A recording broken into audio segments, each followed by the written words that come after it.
know if I've ever seen anything like it. We'll talk about it next. 620 Rip City Radio.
Lately, and I think it might have been because I watched the Iron Claw a couple of weeks ago. Iron Claw, the story of the Von Erich family. And I think my YouTube algorithm kind of sensed something because a lot of like old school pro wrestling stuff is popping up. For context, when I was a kid, I was a Hulkamaniac. I loved the WWF back then. I was all in on the Hulkster, and I was right there prime time. Then when I got into high school, it was the NWO, right? It was the NWO, and it was WCW, and what was the Monday Night Wars, and then I kind of went away, and I don't follow wrestling anymore. But when I was a kid, I was all in. I had all the action figures. I had the ring. I had my wrestling buddy. Still have my Hulk Hogan wrestling buddy, and so because of that, every once in a while, my YouTube algorithm or a podcast or whatever is like, hey, here's this old school wrestling guy telling behind, and you hear these behind the scenes stories. Now, Brenden, back in the 80s and even into the early 90s, it was cut and dry. It was called, in the wrestling business, they call it kayfabe, which is the performance out there. You protect the business. You protect the product. Back then, if you were a good guy, you didn't go on the road with the bad guy, right? They are called baby faces and they are called heels. It is, and you protected kayfabe. You protected the business. Then, out of nowhere, I think it was somewhere in North Carolina. The Iron Sheik got pulled over, and there was a drug bust because there was cocaine found in the car. And as it turns out, riding in the same car with the Iron Sheik, Brenden, and was Hacksaw Jim Duggan. Whoa! I was 9 years old, and I was learning that, one, the Iron Sheik had a drug problem, and two, what is Iron Sheik doing with Hacksaw Jim Duggan? Because back then it was cut and dry. You were a good guy or you were a bad guy. You were a baby face or you were a heel. And then every once in a while, the heels who were supposed to get heat, they were supposed to be hated. Every once in a while, a heel would get so popular, they would have to make them become a good guy. Why am I bringing all this up? There was no bigger heel in the golf world 2 years ago, 3 years ago than Bryson DeChambeau. He was the perfect golf bad boy, if you will. He checked all of the boxes. Annoying, for sure. Talented, undeniable. But spoke out, said things you weren't supposed to say, like pretty much called Augusta National a pitch and putt. Didn't say that, but he was like, yeah, I mean, really, this course for me plays at whatever. And that's why everybody, including myself, used to celebrate when old Bryson would then get eaten up by Augusta National because he was like, yeah, the way I hit it, as long as I... And he's got these weird clubs. And, golf's cool guy back then was Brooks Koepka. This was before Brooks went to Bleav. Brooks was one of the best players coming off of an unbelievable run before he hurt his knee. He was handsome, dated an Instagram model who he would later marry. Brooks was the cool kid. Babyface. He was Hulk Hogan. He was on, like, Tiger Woods was fading away. This is the new generation, right? Is it going to be Rory? Is it going to be Jordan Spieth? Right? Who is going? And it was like, well, Brooks Koepka certainly looks like he is going to be golf's next golden goose. And he doesn't like Bryson. So if he doesn't like Bryson, I don't like Bryson, and Bryson's kind of annoying, and Bryson played into it a little bit. To watch Bryson DeChambeau win the U.S. Open yesterday, and to see the crowds and the galleries that are hanging around him, to see him afterwards, Brenden, did you see him take the trophy around so that every fan that was still hanging out there at Pinehurst could touch the trophy. Golf's biggest D-bag 3 years ago just became a fan favorite. I've never seen anything like it. It's amazing. It's amazing. I've never seen anything like it. Because usually in sports, right? You remember when?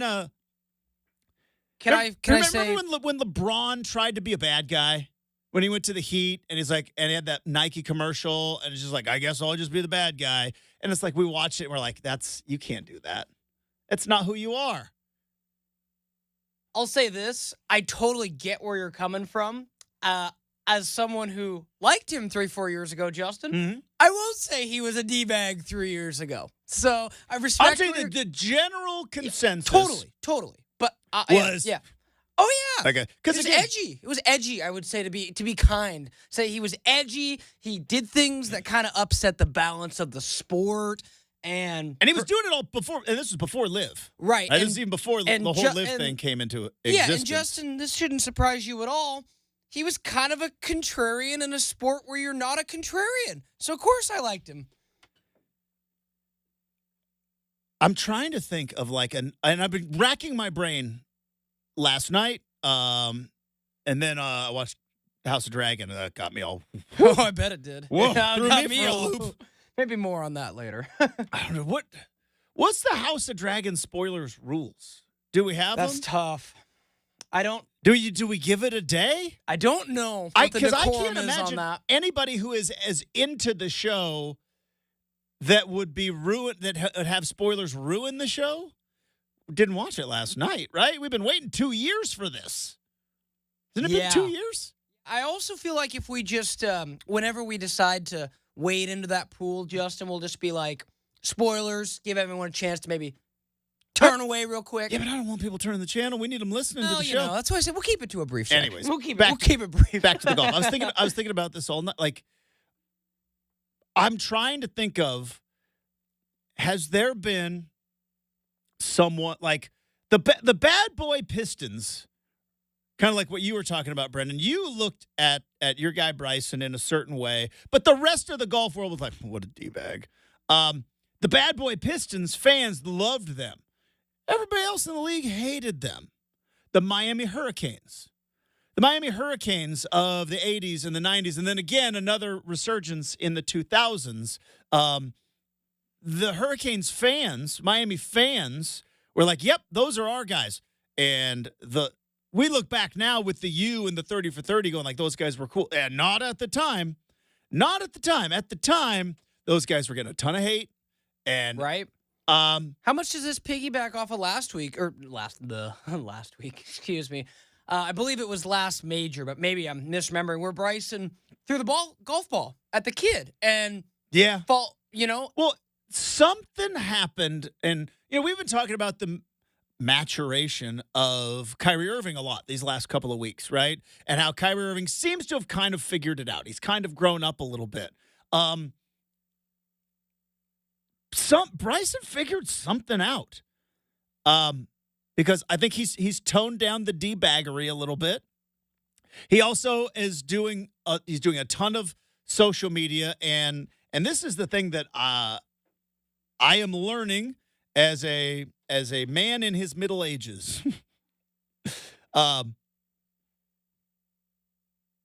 you want to get popular, boy, get with the kids, because I would imagine, with the stuff on TikTok, the content stuff he does on YouTube, the stuff that pops up on Instagram, all the social media engagement, stuffy old Gen Xers like me are like, don't you just play golf and shut up, Bryson?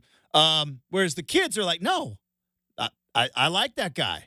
He puts out funny videos. Usually, like I said, going back to like the old school wrestling, like if you were a bad guy, you were a bad guy. Every once in a while, sure, the crowd would react and you would flip, and it's like, well, the crowd likes him. But man, what a complete 180. Now, I'm still not his biggest fan. Fully admit. Now, You could tell the folks what you texted me yesterday or last night, just as we're prepping and getting ready for the show today. I text Brenden last night. You were like, we got Cam Rogers on the show for tomorrow, and I said, your Bryson gloating is going to be on 10 tomorrow. Throw up emoji is what I. And then turns out it's true. I think I'm slightly more excited still for my reactions to House of Dragon, but more on that later. More on that later. But, and again, and we'll talk about Rory a little bit later as well, but the winners get the sprinkles, and Bryson gets the sprinkles, and so there's multiple facets to this too, because one, I never thought I would see Bryson DeChambeau galleries, which again kind of also had their own unique quality, shall we say.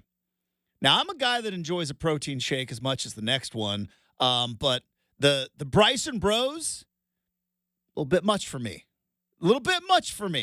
But the Bryson Bros, they started multiplying over the weekend. It started off on Friday where, and again, watching golf with my wife, and she was like, why are they yelling every time he hit? I go, those are the Bryson Bros.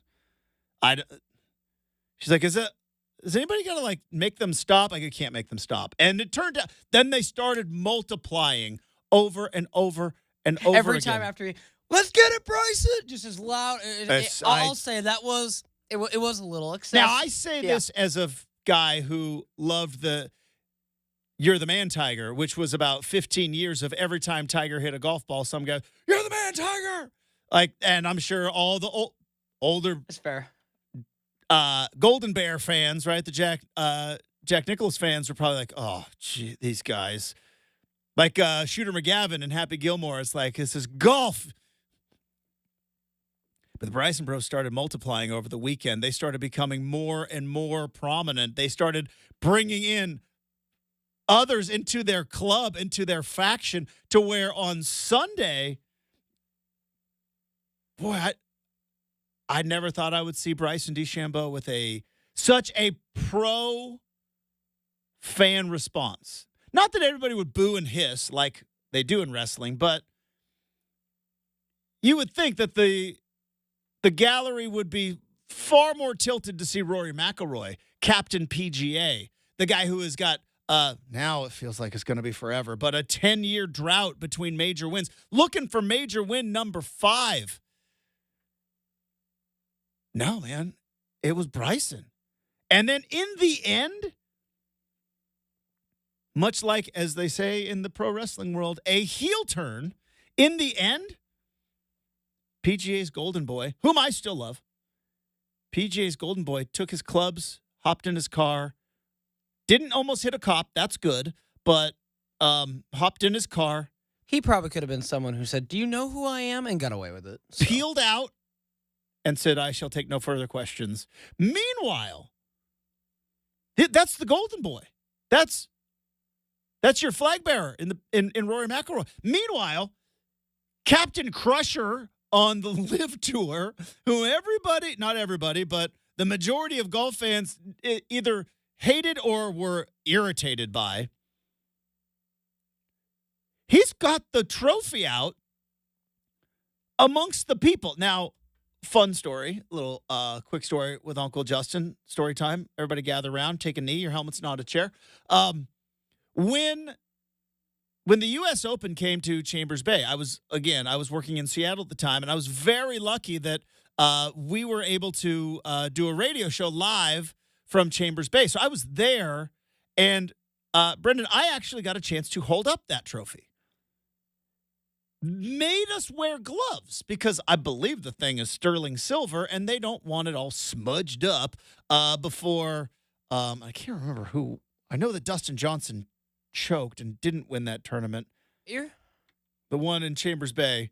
It was a U.S. Open, right? U.S. Open. 16? 15. Jordan Spieth? Jordan Spieth won it. I believe you're right. Yeah. Jordan Spieth, I believe. because Justin Johnson had 2 putts. Was that the Jordan Spieth run when he? Yeah, was Jordan like Spieth was on a run. Yeah. Back then, but they made us wear these white gloves. Yeah, so I there's a believe it. picture of me somewhere holding up the U.S. Open trophy, but I look like a d-bag because I'm wearing these white gloves, and I didn't win the trophy. Right? You should have just walked away with it, Justin. Like, Said, "This is I mine." was surrounded by multiple people, but again, point being is that's not like a trophy that like they make a new one every year. That trophy has Francis Ouimet's name engraved on it. It's got Tiger Woods' name engraved on it. It's got Jack Nicklaus's name engraved on it. That trophy that is the same one, Bryson brought that out to the people. He's like, I want all the fans to be able to touch the trophy, the one that was protected so much when I got to see it that one time. Bryson's just, and he won it. Winners get the sprinkles. This is amazing. That the guy that took the money and went to Bleav is now a man amongst the people. And the guy who stayed at the PGA and fought with Bleav and probably cost himself some money and clearly some emotional capital, right, over the last 3 years. He's now looks like the whiny baby that cried and took his clubs and went home. And meanwhile, Captain Bleav has now a man amongst the people. Golf's getting turned on its head. Now, here's the other thing that, boy, remember when Bleav first started? And it was, okay, but Phil's past his prime. It's just a bunch of guys who want a quick payday who aren't really in their prime anymore. Remember, that was the case with Bleav. There's a bunch of guys who are past their prime, Ian Poulter and Dustin Johnson, and they want less tournaments, more money. Not gonna be a factor. There is still one more major left in the last 2 years, but Brenden, we've played 7 majors. If you count Jon Rahm, who is now on Bleav, 3 of the last 7 major champions are Bleav golfers. Rahm, Koepka in the PGA last year, and then the U.S. Open champion in Bryson DeChambeau. That's 3 of the last 7 that are Bleav golfers. Schauffele isn't? I do not believe Xander Schauffele is a Bleav golfer. I believe he's a PGA-er. So much for the notion that Bleav guys can't compete. So much for the notion that, a bunch of has-been, washed up. They've won 3 of the last 7. It's rough. I mean, now. When you put it that way, Justin. You know what I mean? Yeah, you're absolutely They're right. taking home the trophy. Now, and by the way, for those of you who go, well, Justin, Jon Rahm wasn't a Bleav golfer when he won the Masters here. He signed with Bleav real fast after that green jacket. I'm fairly certain the negotiations were ongoing. And then Brooks won the PGA. And also, by the way, remember that Masters? Yeah, Rahm won the green jacket, but Brooks took second. Phil was in the top 5, and I believe Patrick Reed was also in the top 5. That was the year that we talked about earlier, that Brooks had, I think, a 3-stroke lead on Sunday before. It was very famous, very funny. We started seeing some Brooks, curse words and, some what do they call it? The Sunday at the Masters when you get the jitters. What is it? I thought there was a term for it, like when you start scoreboard watching and have somebody kind of catch you from behind. But maybe I'm just coming up with. Well, you used to call it the Tiger effect. Maybe it was that, but, yeah. Yeah, it happens. For someone else, obviously. And Rory got that. And this is why Bryson gets all the credit and gets all the sprinkles and the ice cream he's probably going to put in that U.S. Open trophy, because he had every possible reason to collapse with the way Rory was playing at that one particular, like from 9, 10, 11, all the way up until 13. Rory got a 2-shot lead. Bryson should have collapsed, didn't. Credit to him.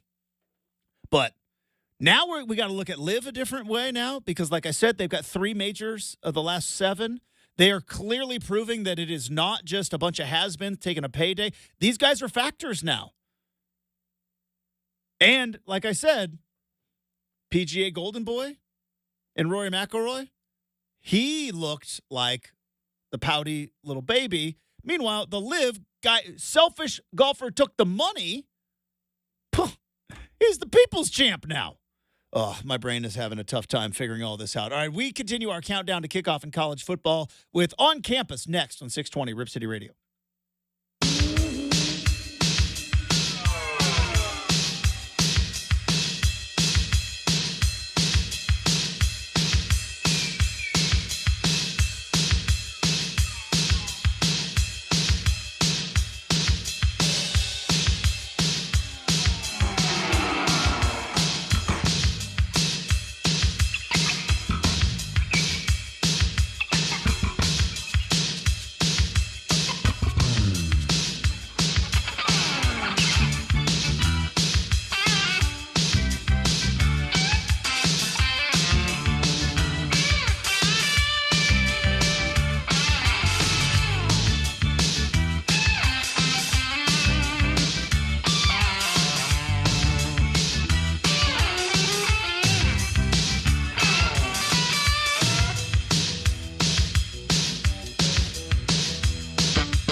All right.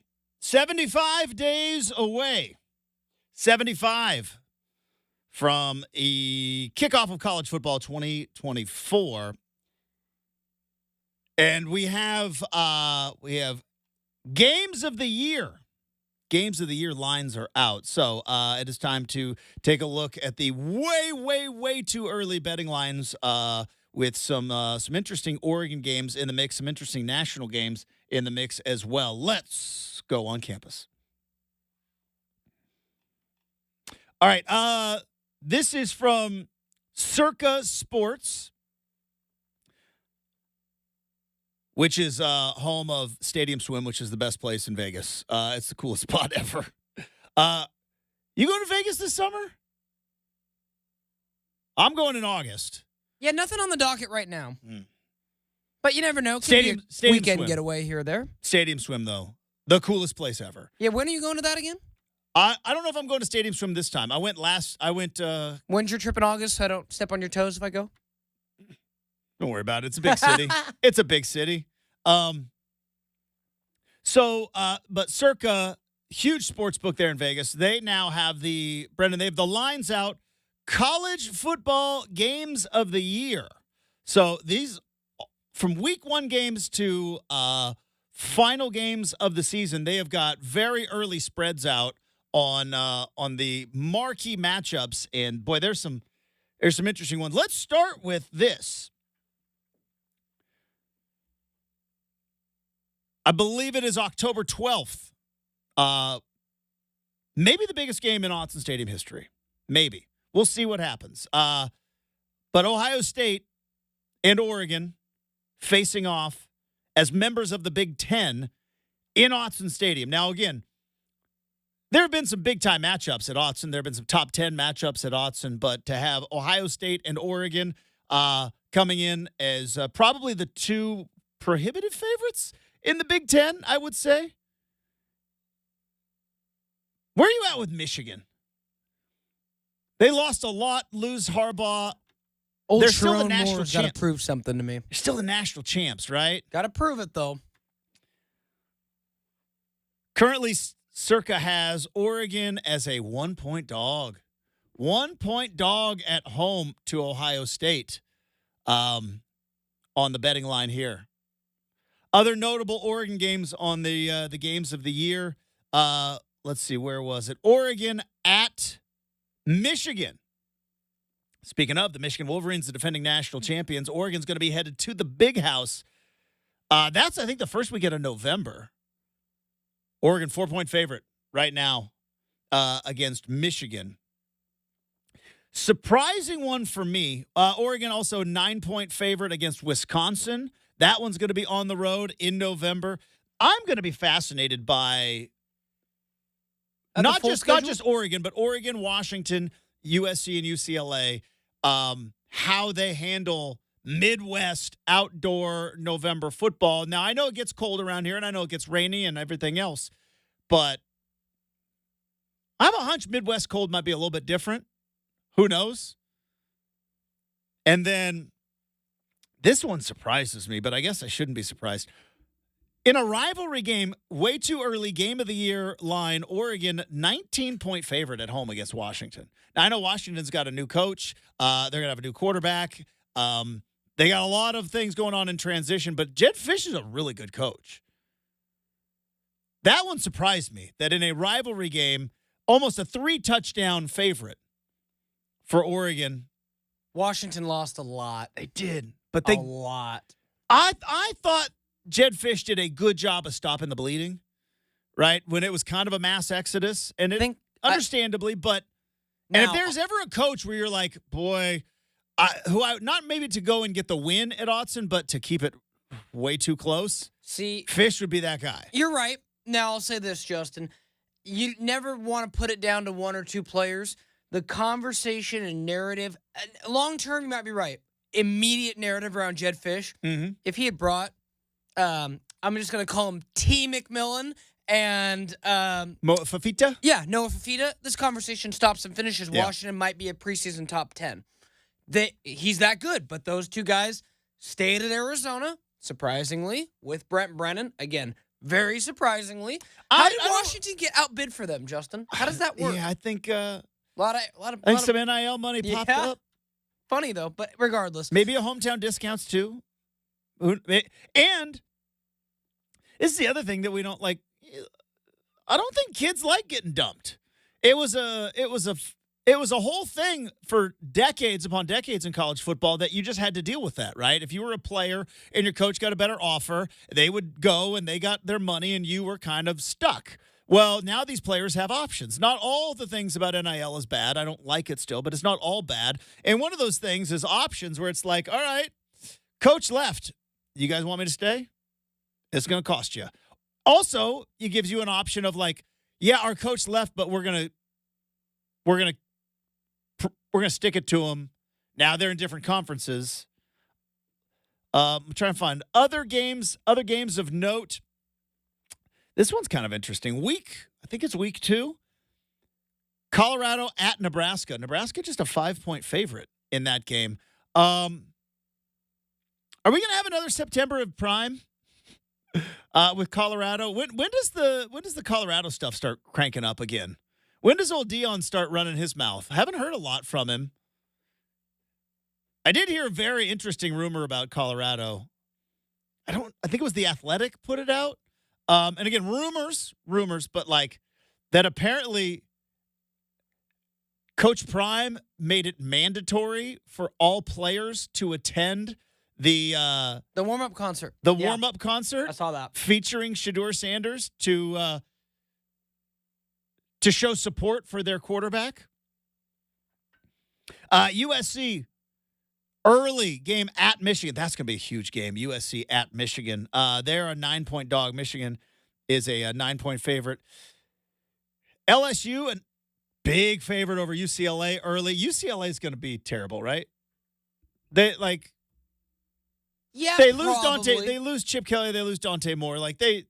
Probably. They're going to be bad. In the Big Ten, yeah. Sorry. Yes. And but then, they'll be better than Michigan State. And then the other team that I am going to be fascinated. How does old Kalen DeBoer do at Alabama? Currently in games of the year, their game at home against Georgia. I think that's week 3, either week 3 or week 4. Georgia just a 5-point favorite at Alabama with Nick Saban on the sideline. Is that a 10-point swing? Is that a 10-point swing? Alabama might be favored, well, at least an 8-point swing, because I think you give Alabama at least favored by 3 if Nick Saban's on that sideline. All right, we've got hour number 2, make or miss. We've got stuff we saw on the internet, more stuff from the U.S. Open as well. Next, 620 Rip City Radio.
It is 7 a.m. on a Monday morning. Justin Myers with you. NBA Finals continue tonight. Dallas forces the series back to Boston after a blowout Game 4 win on Friday night. Game 5 set for 5:30 on ABC. Celtics, of course, have a commanding 3-1 lead. I Bleav Kristaps Porzingis listed as questionable to potentially play in Game 5. Bryson DeChambeau wins his second U.S. Open after holding off Rory McIlroy by 1 stroke at Pinehurst, number 2. It was an 18th par save for the ages after Rory lips out a 3-footer that would have forced a playoff. So Bryson DeChambeau now second U.S. Open championship. Coming up in hour number 3, Cam Rogers, golf analyst from Bleav Network, is going to be joining us to talk about Bryson, the Live PGA stuff, Scotty Scheffler not looking like he is the next Tiger Woods. That's coming up in hour number 3. Hour 2 starts right now on 620 Rip City Radio.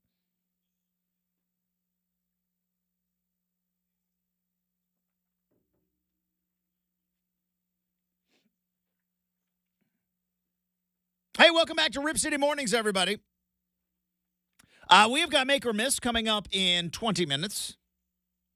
We've got stuff we saw on the internet coming up in approximately 45 minutes, as I mentioned in the update. Cam Rogers is going to join us. We'll talk a little golf betting. Rory didn't win. I still won, though. Had him in my top 5. Bittersweet victory for your boy because I wanted to see Rory win that 5th championship. Really wanted to see him hold off Bryson. But, boy, the juxtaposition, the complete 180 in just a moment for both guys, right? I would venture to say in terms of overall popularity, outside of Tiger Woods, Brenden, I don't know if there's anyone more popular in the game of golf than Rory McIlroy. Everyone knows who he is. Scotty Scheffler's a better golfer. Don't get me wrong, but I still think there are, you said it last hour, if Rory McIlroy hit somebody with his car and said, don't you know who I am? Like they would, oh yeah, that's Rory McIlroy. Oh yeah, totally. I don't think there's anyone more popular in the game than Rory McIlroy in terms Very of just average golf fans. Like everybody knows who he is. And I don't think there's a lot of people in the golf world that have a bad thing to say about Rory McIlroy. Right? Really didn't have an awful lot of controversy. Never has had any controversy. And by the way, what we're about to talk about is not a controversy. But it was an interesting visual yesterday. Because a couple of years ago, the majority of golf fans did not like Bryson DeChambeau. The majority of golf fans were, I think, a little bit like me, at best, mildly annoyed by him. At worst, despised him. He was not a fan favorite. He was not a favorite amongst the other golfers, his peers. And he kind of took the spot of bad boy of golf. Now, that spot was taken by Phil Mickelson because of the whole Live thing, right? Greg Norman and then Phil Mickelson. And Phil's like, I'm going to wear all black and sunglasses, and I'm going to be golf's bad boy. I'm going to wear leather jackets and stuff. But before Liv came in, like Bryson was the bad boy of golf. Rory, most popular, approval rating through the roof. Who had a negative thing to say about Rory McIlroy other than, boy, really hasn't closed out a lot of major championships in the last 10 years. And then after that, 3-foot putt miss. He's standing, and again, now, I got a YouTube camera pointed at me during this entire show. I'm glad it's not pointed at me during the breaks. But I could not imagine what it must be like to sit there and watch, are you going to a playoff? Are we not going to a playoff? And Rory's just standing there watching, like, is he going to make this, like, so that's a tough spot to have a camera on you. But, again, part of the biz, right? That's why you get paid all this money, because we want to watch this. But after the tournament is over, the guy who was persona non grata in the golf world, boy, he is out there amongst the people. The guy who, annoying, fratty, D-baggery, broy, He's the one. Also, by the way, took the money, went to live. Don't forget, Bryson took the money, went to live. He's the one out there with the people? Hey, touch the trophy. You're all here. I love Payne Stewart. That's the guy. And Rory, golf's golden boy. Well, he took his golf clubs and he went home. I Bleav they tracked it. Only in golf, by the way. Only in golf because they all have private jets. Rory was in the air before Bryson gave his acceptance speech. In the air. And I'm just thinking, what a bizarro golf world we were in yesterday where the live guy is now the popular guy and everybody, not everybody, I shouldn't say that because we're going to talk about this in the next couple of minutes. But a lot of golf media folks and a lot of sports media folks looked at what Rory did and said, bad look. Can't do it. Can't just dip out. Bad look. Well, we've learned a thing or two in the COVID world, in the post-COVID world, I should say, where is this really necessary? So let me throw this out there. First off, on the record, other guys have had bigger collapses than Rory McIlroy had yesterday and sucked it up, went to the tent, faced the music. Should you have to? An honest question. Should you have to? In the old days before the internet, I understand why you had to. That's how anybody found out anything about you. Well, now there's 57 ways from Sunday to be able to figure out what's on Rory's mind. After a loss like that, I know that others have done it before you and a lot of media members, because we do get all up in our own feels a little bit when you don't give us our, no, you're required. Give us our time. A lot of media members might feel like, well, that's a bad look and pouty, bad sport. Others have sucked it up. Should they have had to? Because I think we do a very good job on this show, if I do say so myself, of straddling the line between media member and fan. We have guests on this show, members of the media, reporters. They're on the beat, no allegiance. You listen to the show at all, I am a fan. I am a fan of sports. Every once in a while, I'll put on my media hat, but for the most part, I am a fan. And so I try to look at sports through the view of a fan, which is very different than looking at sports through the view of a media member. Now, that being said, press boxes are nice. They are. They're nice. Credentials are nice. Access, all that stuff. It's great. But I was wondering this morning, I am a fan of golf, and even more so, I am a fan of Rory McIlroy. I didn't need to hear him yesterday. The look on his face watching Bryson make that putt tells you everything you need to know. As a fan, now if I am a golf reporter and I'm writing up the story, I'd probably like to have about 2 or 3 Rory quotes, even if it was milquetoast. Yep, it's got a bad line. Wish I'd have that one back. It's a tough one. All credit to Bryson, all that stuff. But as a fan, I'm sitting here going like, did I need to hear that from Rory? Do I want to hear that from Rory? We all saw what happened. Do we really need more context there?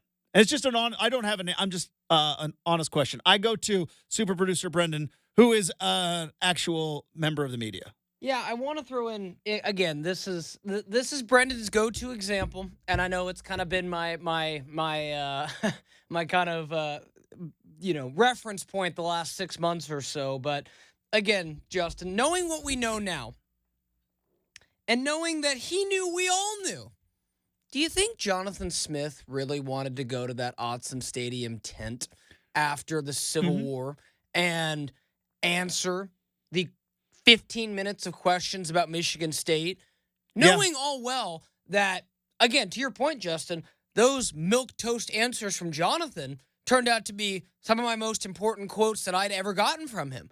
That being said, his decision was already made. So when you look at it in that context, it's like if you take a step back and go, well, if he had just decided, well, everyone already knows, I don't want to go to that, which I don't know if you can. I don't know if he can. I don't know if you can do that in, like, it's golf is individual more. And but I think kind of coach, my experience. I think coach in a leadership role might be. And I'm splitting hairs here because I don't have the answer. Neither do I. I'm just kind of thinking out loud. I watched the tournament as a fan of Rory McIlroy. I did not need to hear one word from him after the game, after that match. Didn't need to hear it. Didn't want to hear it. Even if you were a fan of Bryson, you are. Brenden, I don't know if you needed to hear from Rory McIlroy after that because, again, it was one of those interesting situations where we all saw it. What more context is he going to be able to provide? He missed a 3-footer.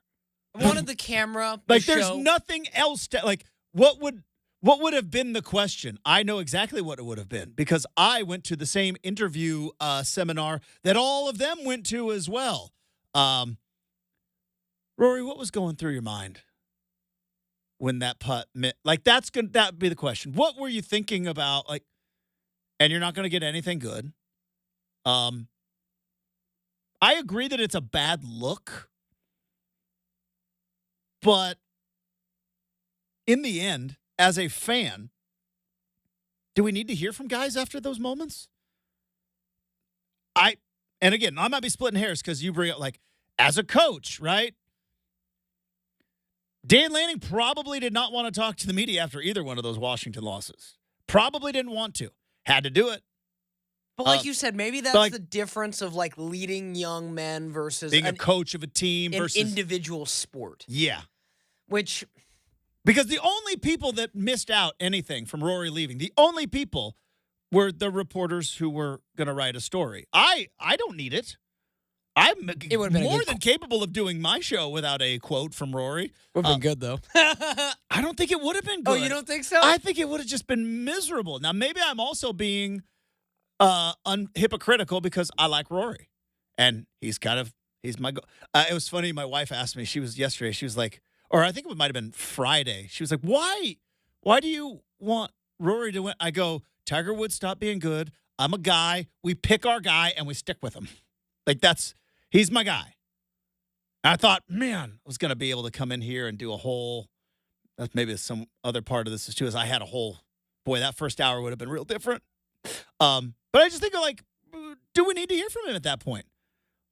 All the media members are going to raise a stink, and I get it. I've been in those press boxes. I've been in those circles, but it's one of the hard truths is when we all learn is, do the fans really care? Do they? Do they really care that Rory dipped out, got in his car, took his clubs, and went home? I don't think that they do. But I also can see where it's maybe that's a bad look. You know what's a good look? Make or miss. It's next, 620 Rip City Radio.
All right, 1 hour from now, we're going to talk some more golf with Cam Rogers, the Bleav Network. Not only get his thoughts on what Bryson DeChambeau has done, but, I mentioned it earlier in the show. It's still up in the air. It's what ultimately is going to happen with Live Golf, right? I am a golf fan. I have kind of had my allegiance to the PGA Tour in this whole thing. But if Live Golf ever became a thing, I'd probably watch. Thing is, I haven't seen one Live event become a thing. Does that make any sense? Right? Because Brooks Koepka's on Live. He won the PGA Tour or PGA Championship last year. John Rahm won the Masters last year. He's on Live. Bryson just won the U.S. Open this year. He's on Live. So clearly they have got a massive amount of golfers at the top of their game. And we made a whole joke last year, right? It was they're on the CW or they're only on YouTube. Hey, let's not joke about the CW. I wasn't. I said they did, Brenden. I would never. I love One Tree Hill, and I would never make fun of the CW. But some teams have to play their college football there now, so gotta kind of respect the CW now. The CW is so much better than the Pac-12 network. Yeah, it probably is. It's on TV somewhere.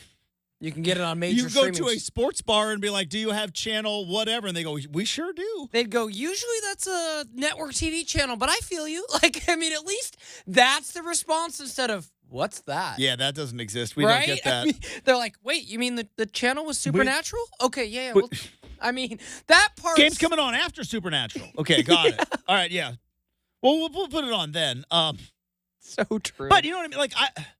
I remember the whole Live thing, and it was they're teams, but I haven't seen one thing about Live Golf other than when I watch the majors. I see Bryson DeChambeau wearing a hat that has a weird logo on there with two golf tees crossed, they're the Crushers and the High Flyers from Phil, except for Brooks Koepka. He's yeah, I wear my Nike stuff. They pay me a lot of money too. And Liv's yeah, sure, whatever. Wear whatever you want. But not gonna lie though, Bryson needs to bring back the flat cap. That game was I like that game that he I had was rocking. surprised he didn't wear it because now, according to Bryson, and some people may have called cap, as the kids say, cap on the cap, but according to him, he started wearing that style of hat because of Payne Stewart. So now, for those that don't know, so Bryson DeChambeau went to SMU. Payne Stewart also went to SMU. Payne Stewart famously won the U.S. Open at Pinehurst, beating Phil Mickelson with an unbelievable putt. I think 2 months later, Payne Stewart died in a plane crash. But Payne Stewart was the one that wore, he wore the high socks. He wore the old school hat.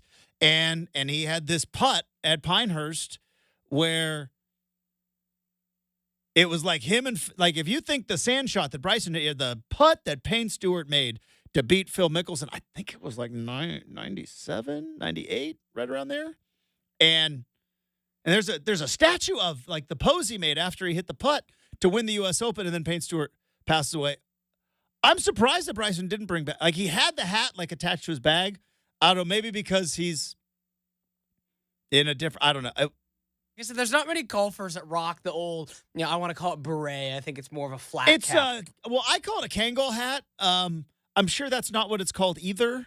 I think know that Kangol used to make them. I think it's technically a flat cap now, but like I said, no one really does that. Do you ever wear a weird hat?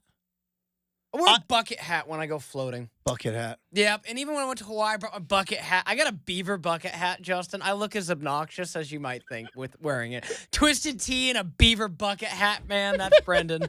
That's Brenden in the summer. The weird, I wore visors when in my true in my D-bag days. Did that align with Chip Kelly visor days, or did that? No, this is predates Chip Kelly visor days. Respect. This was Abercrombie at its peak. Yeah.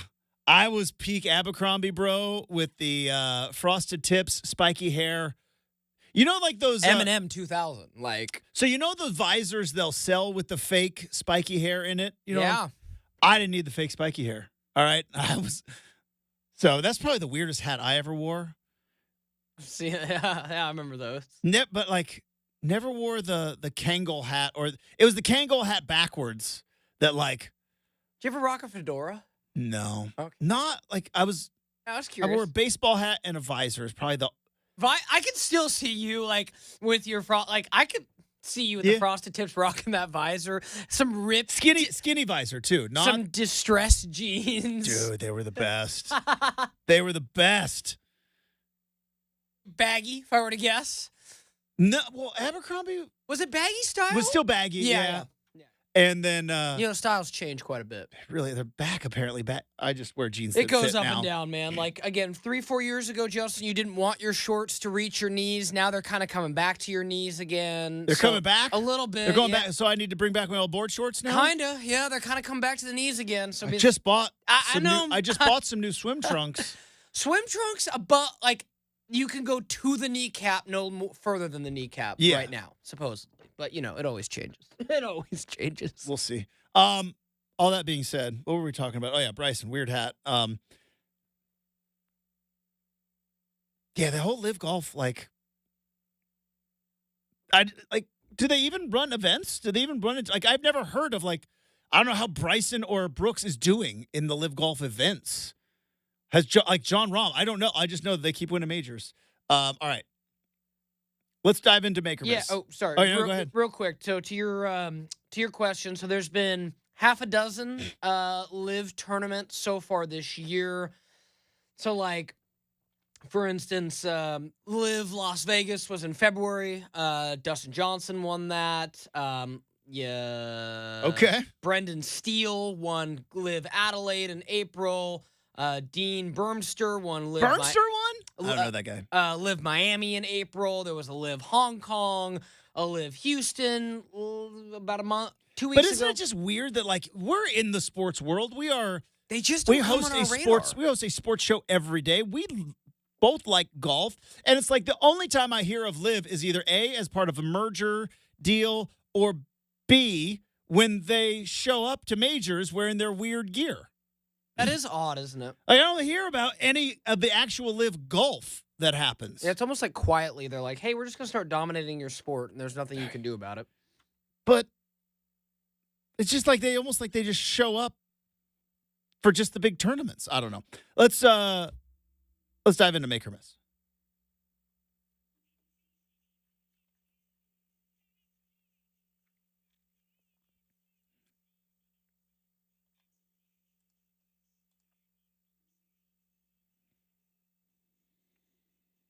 All right, firing up Make or Miss today, Justin, and this one is going to have some audio support today. A little unique twist on Make or Miss. We'll go ahead and get your reaction afterwards, but here is the Make or Miss. As it turns out, Bryson DeChambeau really likes his Epsom salt. Thanks for the salty balls question. I appreciate that.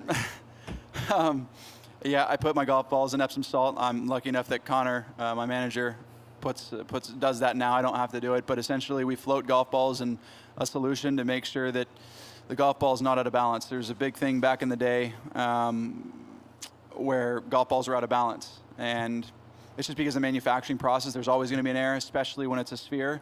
You can't, and there's dimples on the edges. You can't perfectly get it in the center. So what I'm doing is finding the pretty much out of balanceness of it, how much out of balance it is. Heavy side floats to the bottom. Heavy side floats to the bottom, and then we mark the top with a dot to make sure that it's always rolling over itself. Mad scientist back at it again, Justin. He's floating his golf balls in Epsom salt. He's such a weirdo. This is unique, man. He's such a weirdo. Epsom salt, Justin, usually used for soaking your sore muscles. Yeah. After a long, hard day at the gym or anything else. No, as it turns out, you float your golf balls. Can I also say, I am far from either a chemist or a bioengineer. I don't know what Do else. we need to get Walter White in on this? I am far from. I've always thought Epsom salts was kind of a scam. Like, oh, my muscles are sore. Soak in Epsom salts. Like, what? I always thought that was kind of a scam.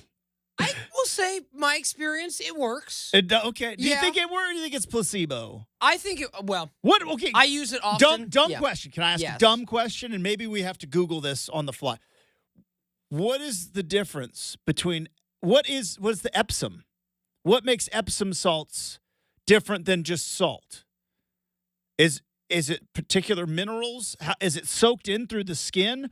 I've always thought that it was a bit of a scam. Well, Put it's on funny by because now this is the second time in like a month that I have brought up something using Epsom salt, and you've kind of laughed at me.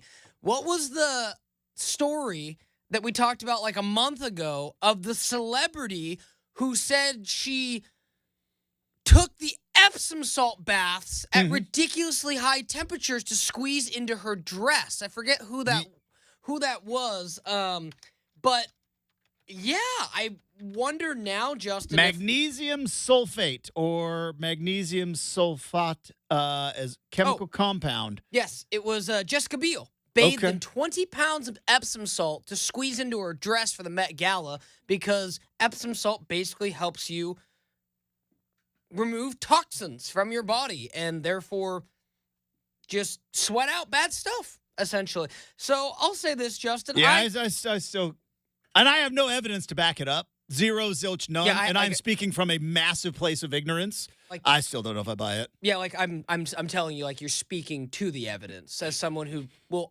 like more often than a blue moon take an Epsom salt bath. Yeah. Yeah, no, I definitely do. So like, I do enjoy it. I see now. Again, we're getting into the weeds here. Soaking golf balls in them, Justin. Yeah. Far different than me soaking my achy muscles in it or a person jumping in an Epsom salt bath, which I think is very commonplace and has been commonplace for 100 years. Now, putting golf balls in it because they're not designed perfectly, that is a unique kind of like mad scientist kind of tweaky thing here. Like even Tiger never even like did anything quite this odd, you know? Well, I mean, Tiger Woods just had the greatest golf swing of all time, and that helps. But yeah, Bryson's he's figured something out. I think I'm probably as turned off by this the same as I am to analytics in baseball, right? But it worked for some teams. Some teams figured it out. Some teams didn't. But I guess now I will say this: whether it's actual or it's perceived or whatever he was doing yesterday was working because he made so many putts. He made so many big putts that essentially saved him from so many other bad shots. Oh, yeah. Like you know what I mean? Yeah, like yesterday was not again, like I said, I think it was, I'm paraphrasing, but I think it was something like 6 or 5 of the 17 fairways he actually hit yesterday. So it was, like Justin said, not so much a meltdown, but more like a one-shot choke from Rory, particularly, that kind of allowed, Bryson to win. And, I got to give him credit, too. One thing we haven't talked about was, Bryson handled the question about Rory, Justin, with a lot of grace. When they asked him, just kind of speak about Rory, I know he had to be right there and losing another championship. And he's like, that's a tough spot to be. He's like, obviously he was right there. And, he went on to say that he expects him to win more majors. And I will say it's got to be so much easier when you've got the trophy right next to you to be like, except boy, it's tough. I'll say this, Bryson. But he's also figured out, don't be a D-bag anymore. Yeah, be gracious. People, this is working. Yeah, 2 months ago, I remember you and I saying when Xander Schauffele won the, help me out. Xander won the PGA. Yes, and Bryson finished second. And Bryson had to give him, I remember Bryson gave him the dap, and there was definitely the look of Bryson could have pulled the Rory in that moment. And dipped out and just bailed. But, and Do you think with And that the was the Rory same- thing, though, do you think there's some situations are situational, totally, right? And totally. and like Rory's if frustration. Rory had made par, and Bryson had birdied it, I don't think Rory dips out. Like- I think it's just that putt, and it's just Yeah. like I don't want to talk about that putt. I don't want Well- to answer 20 minutes of questions, 30 minutes of Yeah. questions about that one putt. It's all anybody's going to ask about. I'll say this too, Justin, and this is just Brenden. Rory McIlroy is probably a way better person than this, and probably didn't even. But a part of me in my head goes, at that point in the weekend, Justin, Rory's like, you know what? I saved my marriage. I played the best golf of my recent, and it's still not enough. Yeah, it's just I'm like out, yeah. man. Like, And that might have been part of it too. That's the other part Just, because I'm I didn't done. want to talk about it because to me it's not my business. Like the whole Rory divorce thing, and I understand some people think, well, it's a mental game, and how much is it going to factor in? Sure. I wonder if that played into him dipping out as well. It was just like, all right, I don't want to talk about this putt. I don't want to talk about my. He would've got asked questions about his what marriage. looked like was going to be a divorce, and then now like I just don't want to talk about. I'm done. I don't I'm blame done him. talking. I don't blame him for that. You know, personal stuff is personal stuff. But again, it did kind of look like, yeah, you were kind of dipping out a little Okay. Again, this is Google. So, according to healthline.com, which has never lied to me, they say Epsom salts not been scientifically proven yet, but many people swear by this folk remedy. So, let's just say jury's still out. Your jury's in. I've never tried it. Maybe I should try it. I have sore muscles all the time because no big deal. I lift a lot of weights. Yeah, I'll say this, and we can close, make, or miss on this fun thing. It never made sense to me. Like And you I've- sit in a bath of salt water. Like well- I don't think your muscles don't absorb from the outside. Yeah, so, I mean, I think, again, I had this it was funny, when you were on vacation, I had this conversation with Chad Dewing when he was filling in. Justin, there are people.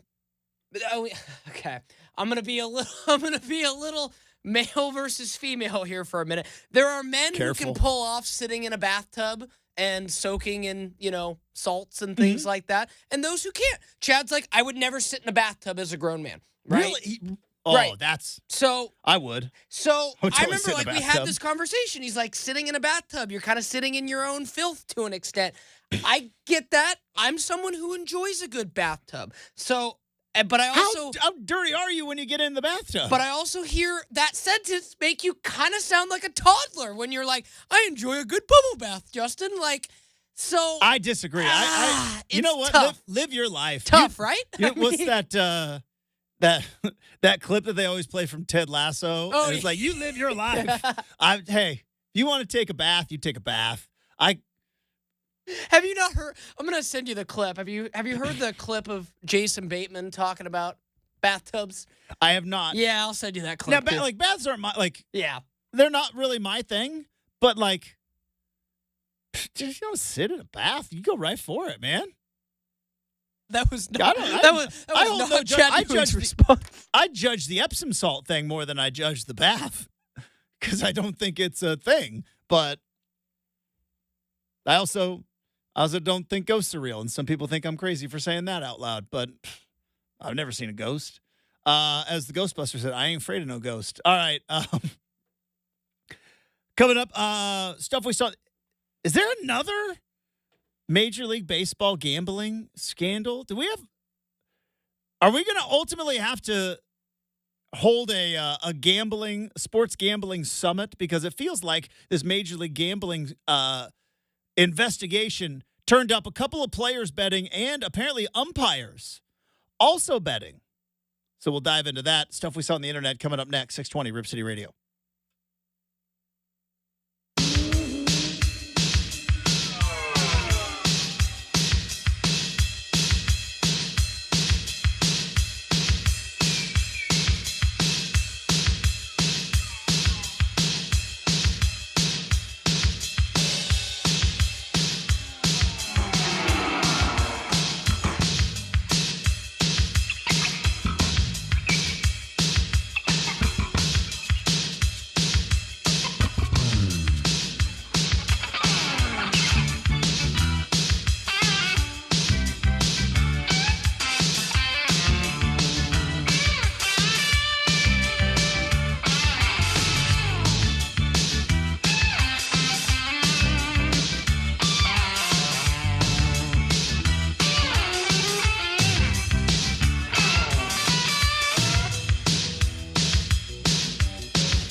All right, time to wrap up hour number 2. This was a real Friday night news dump of a story, which tip of the cap for Major League Baseball. If they did not want this story to get awful lot of traction, throwing it out there on a Friday night with Game 4 of the NBA Finals, the U.S. Open going on, perfect time to do it. But this was from Jeff Passan, ESPN. On Friday evening, MLB disciplines umpire Pat Hoberg for violating gambling rules. So there has been an ongoing investigation. Shohei Ohtani got obviously caught up in it. Handful of players, one of which received a lifetime ban for betting on baseball and betting on games when he was an injured player for the Pirates, I believe. And now we've got an interpreter, we've got an active player. And now we've got an umpire. Now, it is unclear as to what this particular umpire, Pat Hoberg, was betting on. So let's get the nuts and bolts out of this real quick. He was disciplined, according to ESPN sources. He denied betting on baseball. According to MLB, there was an investigation regarding a potential violation of MLB's betting policies by umpire Pat Hoberg. He was removed from the field during the pendency, I've never heard that word, of that investigation. MLB investigation did not find any evidence that he worked, that the games worked by Hoberg was compromised or manipulated in any way, and MLB determined that discipline, though, was warranted. So we got an umpire betting. Don't know if he was betting on baseball. Don't know if he... Clearly, it doesn't sound like he was betting on any games he was calling. So there's two ways to look at this. There's the, what's the harm in it? And then there's the, is this a slippery slope? I would wonder is it a slippery slope? Now, I don't have a gambling addiction, so I don't look at gambling through the eyes of a gambling addiction. Some people do, and they would say, Justin, it starts with one thing, and it's a slippery slope. I don't know what the harm would be of a Major League Baseball umpire active betting on NFL games. It sounds like kind of this is what it was. Is he betting on the U.S. Open? You got your DraftKings app or your FanDuel app or whatever app you have opened up there, and you go in and you do a little sports gambling. That is now legal in, I think 39 states, I believe it's legal in. I don't know where the harm would be there, but I guess the argument is if you're willing to start gambling on football, does that become a slippery slope of... Now, again, I don't have a gambling addiction, but also I do not also have the ability to affect the outcome of any games. This dude does. So I don't know, like, could the power potentially get to your head of like, boy, I am on an absolute cold streak. Like, maybe not even wins or losses. I can make sure the over-under hits because that strike zone is going to get real small. I don't know. But here's one thing I do know. Gambling's not going to be rolled back. Sports gambling is in our lives, and it is going to become easier and easier and easier to access. Do we need to have like in The Godfather, when the five families meet, right? When the Corleones and the Titali, like when they all meet, and I know the names because I've seen the movie, LeBron. It's a Sicilian message. It means Luca Brasi sleeps with the fishes. Do we need to get the families together, right? MLB, NBA, NFL, NHL, maybe NCAA. I don't know. Do you need and come up with a new gambling policy? It feels like this isn't going to stop anytime soon. And telling people gambling is not allowed is, I don't know if that's going to work moving into the future. So you're saying Vegas isn't going to stop, Justin? Well, the Vegas machine. I don't know if Vegas is the problem, right? The problem there. Vegas has always existed with sports gambling. The problem is now you and I here in Portland can pull up our app and wager. Do you know what I mean? That's not going anywhere anytime soon either. That's not going to get rolled back. As a matter of fact, I saw there was a thing in Florida where, like, it's going to continue to happen more and more. I know they talked about, do you want to get rid of prop bets? I don't think you can unspread the peanut butter with regard to sports gambling. Do you need to have, does one league, and particularly the NFL, maybe need to have a different policy? Now, I Bleav in the NFL, you can bet on non-NFL sports, but you can't do it from the facility. And I think one of the players got in trouble because, and it has to be legal in that state. But one of the players got in trouble because technically the NFL believes the team hotel counts as the facility. But if you're Major League Baseball, like, are you freaked out by this? Is this a no big deal? Is this a big nothing burger? And are we ultimately going to get to the point where, like we did in the NCAA with NIL, you can't bet on the games you're playing. You can't bet on the sport you're playing. But we're going to allow you to bet on other sports. You just have to, every bet has to be made public. You have to have a registered account on an approved website, and every bet has to be made public. Or do we dive into the slippery slope part of this? I just don't think that this is ever going to stop. And I think it is, in 2024, I think it is a fool's errand to go with the absolute zero tolerance policy, which is if you work in Major League Baseball, you can't gamble on anything. I don't think that's going to work moving into the future.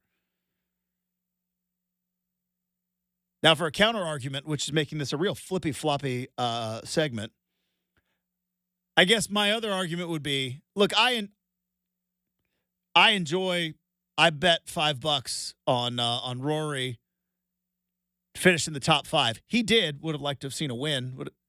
Would have helped out the other bet I had. But my backup bet won. If you came to me, Brenden, and you said, hey, Justin, we just got an email. iHeart says no employees can gamble on sports at all. I'd be like, fine. I guess I don't gamble on sports. So I guess you're in Major League Baseball. You're a Major League Baseball umpire. Put the phone away. Be a grown-up about it. I don't know. It just seems like it seems a bit silly to think that this is going to stop. It's not. It's going to get easier and easier and easier. Matter of fact, I don't know how it doesn't get any easier than what we have right now. I could be talking to you right now, and I could make a bet on tonight's basketball game. I'm not going to, but I could. All right, here's what we got coming up. We're going to talk some more golf. Cam Rogers is going to join the show. He's from the Bleav Network's golf analyst. Get his thoughts on Bryson, get his thoughts on Liv versus the PGA, what's going on there. Scotty Scheffler did not have his best outing, kind of to be expected at some point. Plus, was that the final U.S. Open for Tiger Woods? We got a lot of stuff to talk about with Cam Rogers, plus a whole lot more next. 620 Rip City Radio.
It is 8 a.m. on a Monday morning. Justin Myers with you. NBA Finals continue tonight. Dallas forces the series back to Boston with a Friday victory in Game 4. Blowout fashion Game 4 win. Has Dallas figured some things out, or was Boston content with cruise controlling and heading back home to win the series in front of Lucky, the Leprechaun, just to stick it to Kyrie Irving?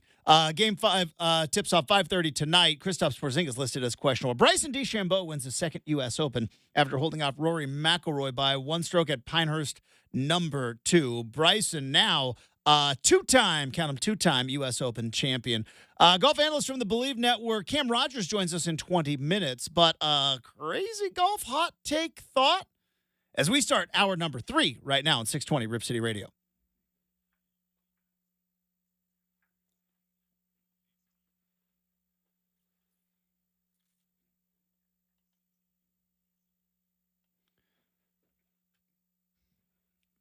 Hey, welcome back to Rip City Mornings, everybody. Hopefully you are having a fantastic Monday. What a golf tournament yesterday.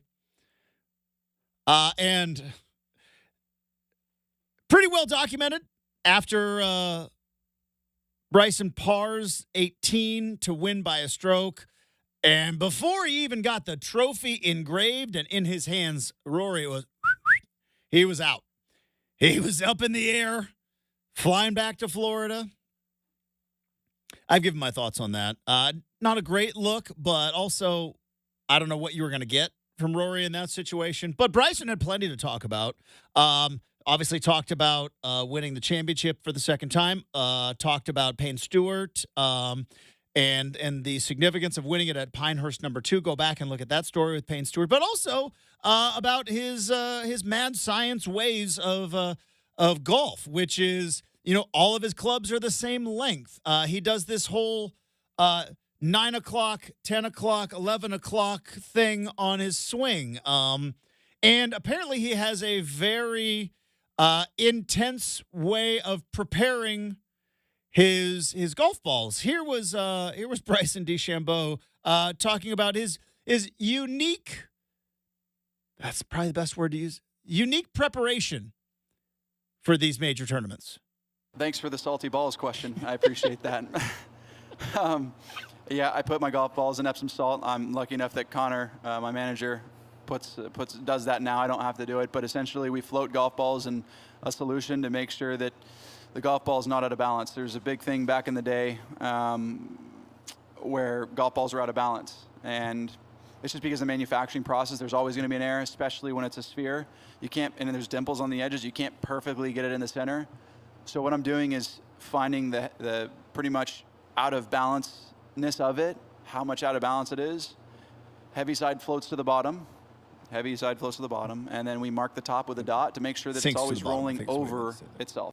I think he meant to say sinks to the bottom. You don't really float to the bottom. That's a contradiction in terms there. But I see what he's trying to say. He's a weirdo. He is, but he's a weirdo with a trophy. I go back to... A couple of them now. Got a couple of them. I love Bull Durham. Bull Durham's one of my favorite movies. I named my dog Crash after Crash Davis, and one of the best lines in Bull Durham is, "You have fungus on your shower shoes."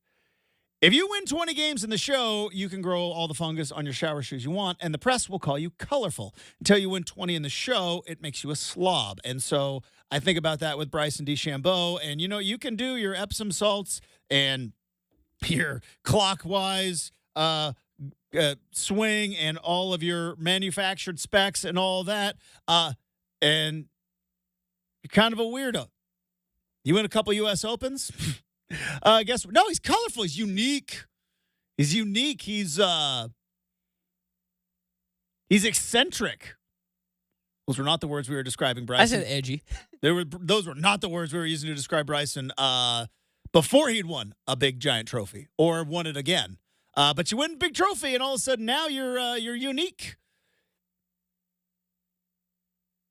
But yeah, Epsom salts. That was the funniest thing I saw over the weekend, Justin. That was pretty good. When I saw that, I said to myself, I got to find a way to incorporate this into our show. So I know we do hot takes on Fridays, but you know what? It's a little chilly outside today.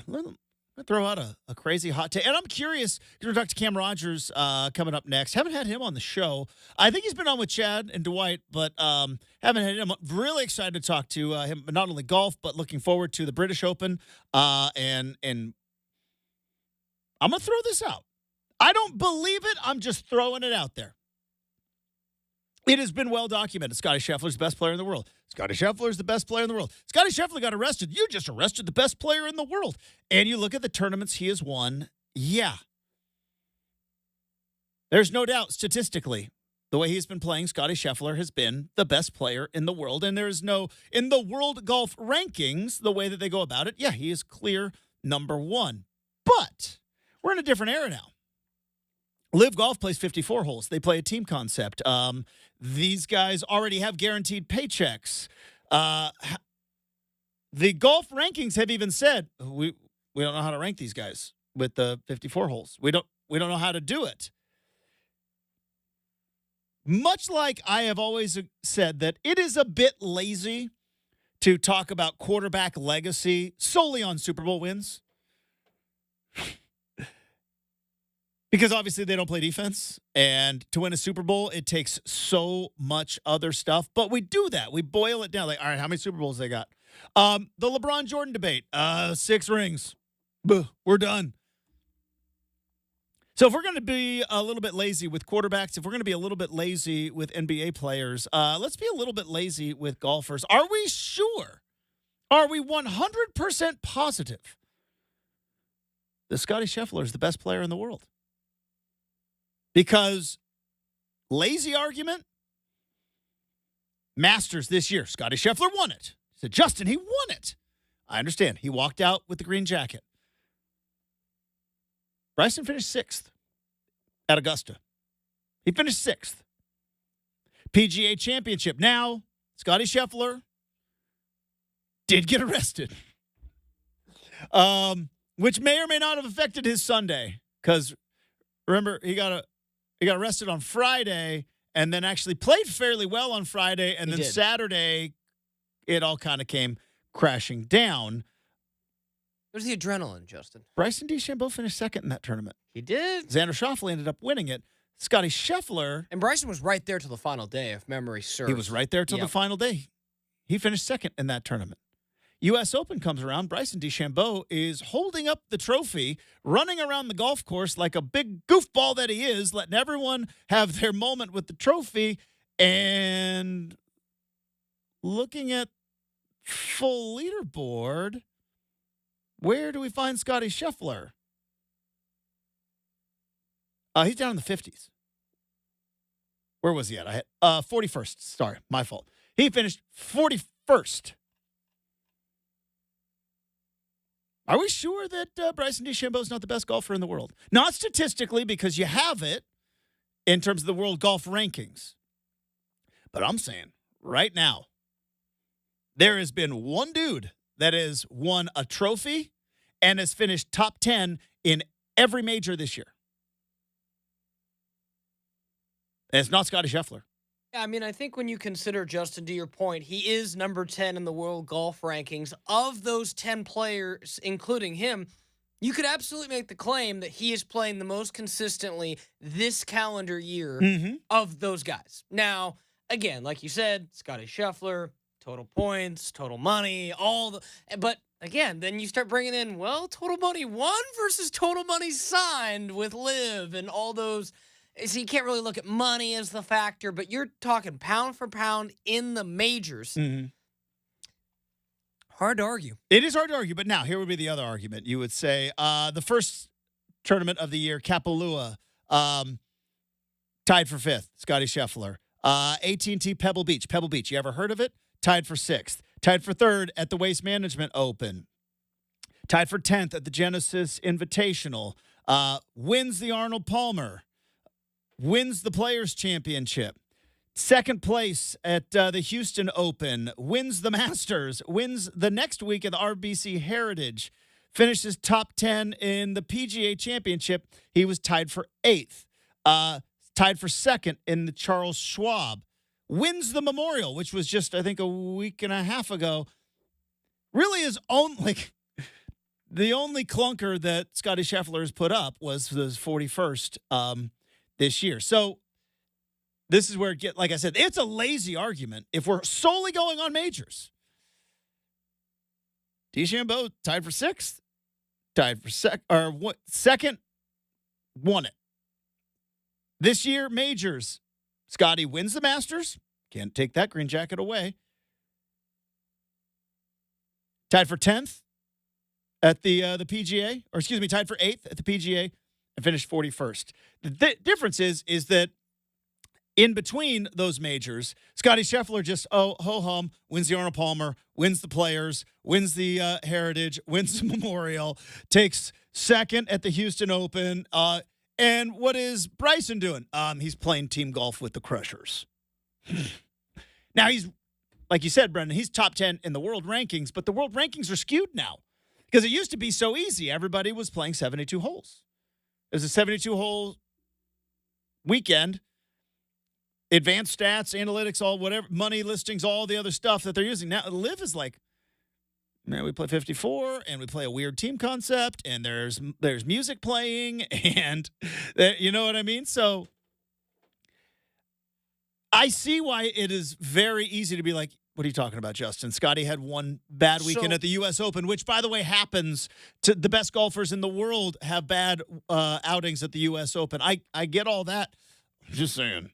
It's not. I don't know if it's too insane to maybe say, is Bryson playing the best golf of the world right now? Well, so based on what I mentioned, he hasn't had a clunker of a major yet. No, you're totally right, and that's where I said I wonder if this really all sets up Justin for the Open next month. And looking at the fact that if Bryson finishes another top 5, right, like in a major, well, my question is the pressure on Rory to win because of how well he's played at that tournament, and considering that Scotty Scheffler, I believe his best finish at the Open is the same as Bryson. The best they've done is tie for 8th, both of them. So neither one of them have been in like, hey, we're, a stroke away, 2 strokes away, really like within earshot. And as you've told me before, it's not it's the one, major not played in America, right? It's a very different atmosphere than the PGA, the Masters, the U.S. Open, even though they all move. So I think all eyes are going to be on the Open, Justin. Like, call me hyped. It's a month out. I'm pumped up. I love all the golf majors anyways, but yeah, I'm pretty jacked, but I'll be getting some bets down on that I just wonder, if clearly Scotty with all those wins and all those top 10s and all those top 5s, it's like, it's insane. And Bryce is playing weird team golf. But bright lights of the sport, boy, it's hard to say that anybody's playing better than Bryson right now. We're going to talk to Cam Rogers, the Bleav Network, coming up next. But before we do that, I do want to let you know about Ticket Tuesday. That's right. We're keeping the winning streak alive here on Rip City Radio with exclusive tickets to the Hillsboro Hops all season long. Oh, it's going to be beautiful this week. We're going to get through the day, and it's going to be beautiful all week. Upper 80s this weekend. Hey, maybe a chance to win some Hops tickets. Listen to Rip City Drive every Tuesday. That's tomorrow for your chance to win. Also, get your Hops tickets now at hillsborohops.com. Cam Rogers joins the show next, 620 Rip City Radio.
All right, what an ending. What an ending to the U.S. Open at Pinehurst. I mean, you want to talk about just a roller coaster ride of emotions. As Rory has got what looked to be it's a tap in, right? Now, all that being said, I would have totally, not only would I have missed that putt, I would have probably had it roll off the back end of the green. But Rory's got a tap in, and Bryson's behind a tree root and the grandstand. This thing is, lip out, recovery shot. One of the best sand saves I've ever seen. And Bryson, once again, as he did all day yesterday, scrambles and makes par, and he hoists the trophy for the second time. Joining us now to talk about not only Bryson's big win, the U.S. Open, and all things moving forward in the world of golf, Cam Rogers from the Bleav Network. Hey, Cam, welcome to the show. Good morning. How we doing? Hey, good morning. Geez, that was quite a Sunday of major championship golf. Good to be with you guys here. Excited to talk about it. All right, so Kim, we've got a rule on this show, and that is winners get sprinkles. So we're going to start with the winner, and then we'll go from there. So let's start with Bryson DeChambeau. Now, U.S. Opens, Cam, they always say, listen, the safe play will get rewarded. Don't tempt the golf course, right? Don't go out in the U.S. Open and try to overpower the golf course. Par is a heck of a number. And usually, especially if you're in contention or leading on a Sunday in the U.S. Open, you want to find fairways, find middle of the green, find pars. Boy, for spraying it all over the golf course and missing fairway after fairway after fairway, the amount of grinding, scrambling, par saves that Bryson was able to do, and we're going to get to Rory in a moment. Well, what a very unique, and of course, Bryson, it would be a unique way of hoisting that trophy with the way he was spraying the ball all over the place yesterday. You know, it's so interesting in the sense that he dominated in terms of driving distance this week yet again. Third player to win the U.S. Open, by the way, while leading the field in driving distance. DJ did it at Oakmont back in 2016, Tiger at Pebble in 2000. But the way in which he won this week was a little bit different than the way in which he won at Winged Foot just a few years ago. That was your classic U.S. Open Parkland-style setup with a thick, luscious rough and all of that. And Bryson essentially bombed and gouged his way around that golf course, hacking it out of the rough and scrambling and saving for par and obviously getting birdies and scoring too. But his mindset going into that week was, let's get the ball as close to the hole as possible, irregardless if I hit the fairway. And, you know, for this week at Pinehurst, I thought, and I was telling folks going into the week on media hits and what have you, that this course was kind of bomb and gouge proof. And I say that because this course didn't have rough in the sense that the thick, luscious stuff that we had at Winged Foot. It's more so like this wiregrass wasteland that you really don't know what you're going to get. And even still, Bryson sort of had the same game plan as he did back at Winged Foot, but not exactly the same. He's a different golfer now. Obviously, he's leaned up a bit, you know, so he's kind of changing the way in which he plays the game. But missing fairways still and being able to score, being able to make those crucial 4 to 8 feet putts. He made 19 of 22 putts from 4 to 8 feet. That's a critical distance, obviously, at U.S. Opens. And he made it happen. Now, he got some help from Mr. Rory McIlroy, who did his best Phil Mickelson at Winged Foot impression back in 2006. So, you know, really remarkable stuff for what he's doing at the majors. You guys talked about it earlier on the show. Really consistent so far this year, and he'll be a factor at the Open, I would think. Yeah, it's the kind of the opposite when you look at Rory, Cam, because he was all over the fairway. He was driving it better than anybody, I think, in terms of driving accuracy and driving distance all weekend. He was doing getting off the tee better than everybody, and then just out of nowhere, a putter that you go back to when he was 9, 10, 11, was on this run. His putter was on fire, and then just out of nowhere, and U.S. Open's championship golf, a lot of pressure, a lot of stuff. His putter just kind of failed him with a couple of what would consider gimmies. And it's just interesting. You mentioned Bryson's bombing the ball. He's challenging the course. He's in wiregrass. He's behind a tree root, whereas he's in the fairway. He's dialed in. And then, man, just a couple of putts. And all of a sudden, we have Bryson with a 2-time winner and Rory once again sitting there in the will he ever win another one conversation. Yeah, and this one's going to sting for some time. You talked about it, too, on the show. He got out of there real quick. And, everybody on the internet is going to have their opinions about whether he should have faced the music and talked to the media. It's hard to really put yourself in that position because none of us have collapsed at a major championship before, so who are we to say, right? But, here's the deal. First player in U.S. Open history to finish alone in second place, one shot back in back-to-back years. He stood over a 2-foot 6-inch putt on the 70th hole of the U.S. Open with a one-shot advantage and missed. Prior to that, for the season, he was 496 for 496 on putts inside 3 feet, a perfect clip. And then this all happens. It's interesting. When you get nervy, it typically affects your putting game the most because your arms are shaking, your hands perhaps are twitching, and the putter goes offline a little bit, then you mishit the putt. And that's essentially probably what happened with Rory on a couple of those putts toward the end.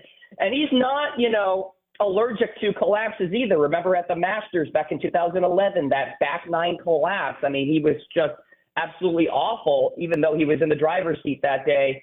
So he's the first to have a streak of 6 top 10 finishes at this championship and not win in 114 years. The last time it happened was like 1905 or something along those lines. So, this one's really going to stick for him for a while. And I got to be honest, you really have to wonder, is he ever going to win a major again? It's something to really think about right now. Cam Rogers joining us here on 620 Rip City Radio of the Bleav Network, talking golf, U.S. Open. And here's the other thing I talked about earlier, Cam, that is kind of fascinating. If you go back and you look at the off-the-course drama of the golf world these last couple of years, Rory was the golden boy. He was the flag bearer of the PGA. He was the mouthpiece of the players on the PGA. And I would imagine in the world of golf, probably nobody with a better approval rating than Rory McIlroy. And then there was a couple of years ago, Bryson was the villain. He was, he wasn't liked among his competitors. The golf public kind of had some thoughts on him as well. And then on top of that, he goes to Bleav. He takes the money. And then yesterday we see Rory, the golden boy, dips out, doesn't talk to the media. Kind of a bad look. And Bryson, the guy who was the wrestling heel 3 years ago, is now a man of the people. But what a turnaround for both of those guys in just a couple of hours.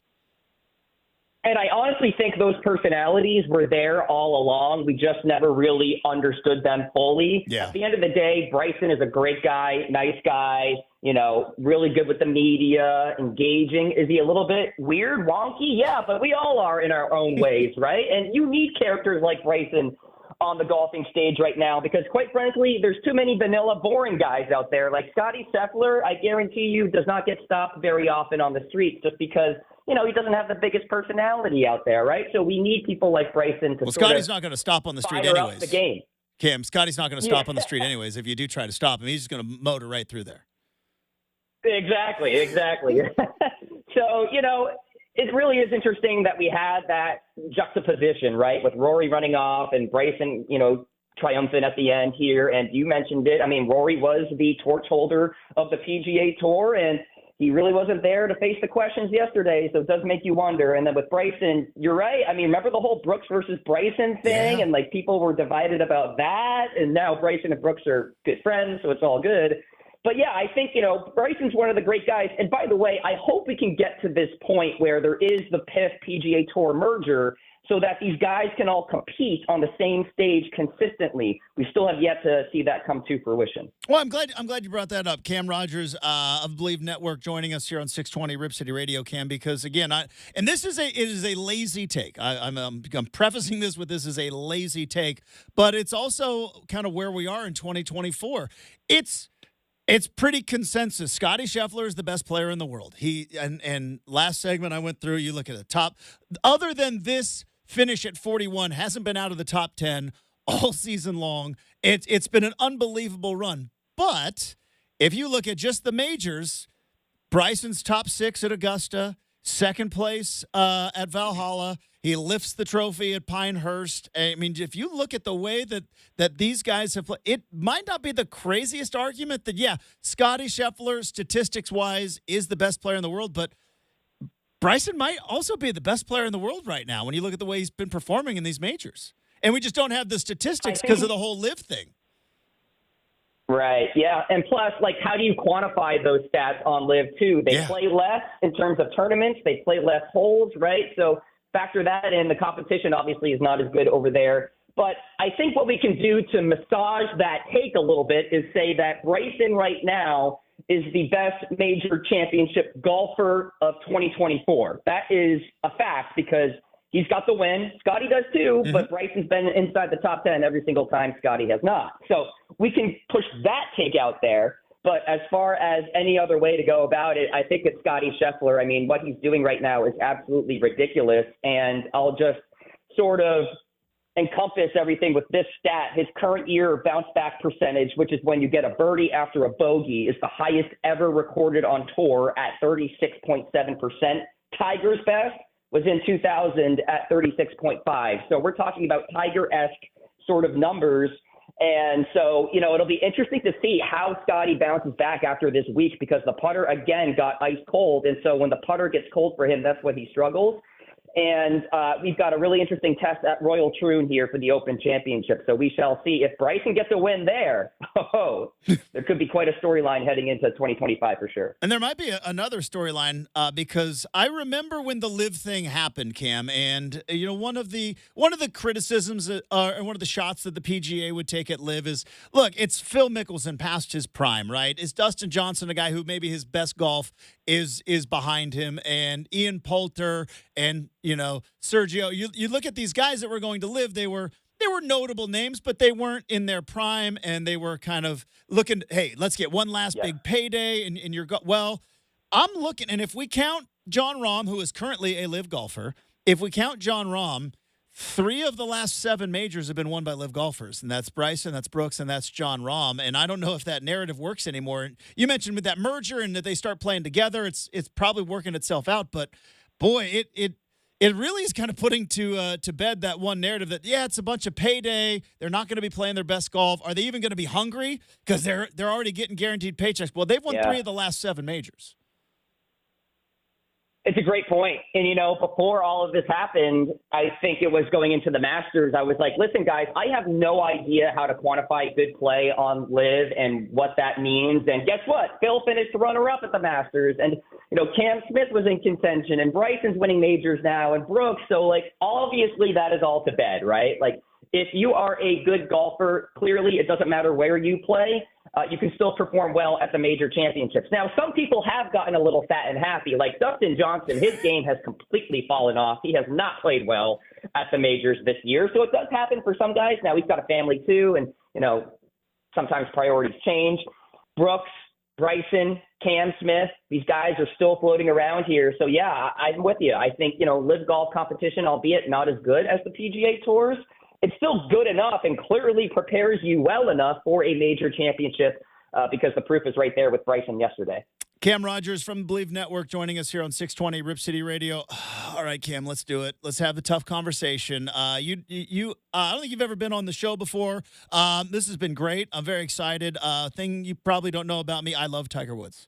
I love Tiger Woods with all of my heart. I am a delusional Tiger Woods fan. I watched him play the first 2 holes this weekend. And I thought he might make the cut. I'm the doofus that bets on Tiger to make cuts. I don't bet on him to win, but I'm the doofus that bets on Tiger to make the cuts. I am that Tiger Woods fan. What's going on? Is it over? Is it? I know you put out a tweet earlier, and it might be that tough time. Is it time for Tiger Woods to be now golf ambassador Tiger Woods and not golf competitor Tiger Woods? You know, it's interesting. His last 6 majors, missed cut, 60th, withdrawal, missed cut, withdrawal, 47th. And Tiger was actually an exemption into the U.S. Open, which he accepted. So he wasn't already qualified for this U.S. Open, but the USGA gave him an exemption, and obviously they should. He's Tiger Woods. But you heard him speak to the media at the end of his week where he sort of dropped a hint that it's probably going to be my last U.S. Open, and he's saying that for one of 2 reasons. One, he's going to retire at some point soon, or 2, he knows he'll never qualify again for a U.S. Open, right? And maybe he doesn't want the special exemption. I've been saying this for quite some time, probably going back the last year, especially surrounding the car accident and all that. He needs to retire to save his body. so he can do the mundane things for the rest of his life, play with his kids, do other things, not try to prepare yourself every single day or every single major championship, I should say, and put your body through that. The walking, the hacking it out of the rough with your back, all of that stuff adds up. He's not getting any younger. I think for the sake of his body, and you only get one body, obviously, he needs to hang it up, in my opinion. And I hate to tell you, Justin, I'm a big Tiger guy too, but do you really want to see him out there fire 82s and look miserable and clearly be in pain? I don't want to see it anymore. It's just it's very weird because you look at football players and you can see football players that are past their prime. You can see NBA players that are maybe past their prime a little bit. I watch and by the way, that was all spot on. And then you watch Tiger on like a Thursday morning and that swing's still there. Body still looks good, but then he's limping. He can't hit it out of the rough. The fire isn't quite there anymore. But man, Cam, it's a delusional thing, I think, with our eyes, where it's like, man, that swing's still there. It's just, maybe if he puts it together, and it's just not going to happen. Right. I mean, it was in my head too a little bit, but then I'm just like kind of smirking to myself. I'm waiting for it. I'm waiting for the bogeys to pile up, the doubles, because we've seen this movie before, and it's just honestly sad to watch. And I hope maybe he has a moment where he just thinks about his future health and sustaining his body and that sort of thing. Because at the end of the day, too, like a golf swing is not a normal human motion. We were not created as humans to swing a golf club the way in which we do. So you're already like backtracking your body just by playing the game of golf. And then you put on top of the fact he's got so many injuries, a fused back, a car accident in his past, like put that all together. It's just not a good mixture for him. So we'll see. I mean, he'll be there at Royal Troon, I Bleav, for the Open Championship, and I would presume that's probably his best shot, quote unquote, at winning a major is a British, because it's more conducive to the older guard out there and on the PGA Tour. Remember, Darren Clark won at a pretty older age, if you will. So, yeah, we'll see what happens. You can follow Cam on Twitter or X at Cam Rogers live. You can see us. You can hear him on the Bleav Network, and of course, you can hear him from time to time. Hey, Cam, thanks so much. Appreciate your time. This was great stuff. We're definitely getting you back on before the Open and before Royal Troon. So just loose booking on the calendar. We'll definitely get you back in before we tee it off at Royal Troon. Rock and roll. Great to be with you, Justin. We'll talk then. Real quick, are you ready for November 9th, Maryland at Autzen Stadium? Are you prepared for this? I am ready to rock. Shells up. Go Terps. I just hope we can turn that program around. My goodness. I want it to be a factor again. Well, if you want to come out here and we'll get you set up at Autzen, we'll get you a whole thing set up. Hey, have a terrific weekend. Right. Thanks so much for your time. We'll talk to you soon. Thanks, guys. Take care. There you go. The Tiger Woods stuff is tough for me, man. He's right though. And again, you know how I talk about taking inventory, right? You want to save money? Write down all the stuff you spend. You want to lose weight? Write down all the food you eat. You want a wake-up call as to why Tiger Woods is not going to compete anymore. Miscut, withdrawal, 60 for, like...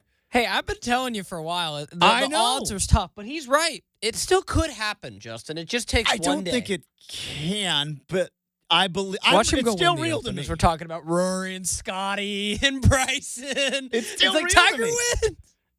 Like I said, it's Thursday morning. That swing's still the same, and I'm like, and then but he's got a bionic leg, like I don't know, like 5 back surgeries. If you took away the injuries and the car accident, would he still be at a solid level for this age? So it's not necessarily the age; it's just the injuries. I think the car accident's the biggest one. He had to completely change his swing. Oh yeah, it looks the same, but it's not the same swing because he does not have a real leg. He's got it's screwed together with titanium. All right, we have got a real segment though. It's the RCM mailbag next. 620 Rip City Radio.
All right. What a show. Fun times today. We have got to get to the RCA mailbag. But before we do, I want to tell you about our good friends at Toyota and us here at iHeartRadio. We need your help. That's right. Fill the truck with canned non-perishable foods that benefit the Oregon Food Bank. Bring your donations and look for the specialty marked Toyota Tundra at 2 different Fred Meyer locations this Saturday, this 22nd of June, from noon to 2 at Northwest Kings Boulevard in Corvallis. Hey, that's Brendan's Fred Meyer right there. And on Sunday, June the 23rd, also from noon to 2, 3030 Northeast Weidler. Is it Weidler? Weidler? Did I sound like you're from out of town without sounding like you're from out of town? In Portland, while you're there, enter to win a trip for 2 to the iHeartRadio Music Festival in Las Vegas. You can see a complete list of dates and locations at the events page at ripcityradio.com. Join us at Fred Meyer as we fill the truck for the Oregon Food Bank. All right, let's get to the RCA mailbag. Here we go.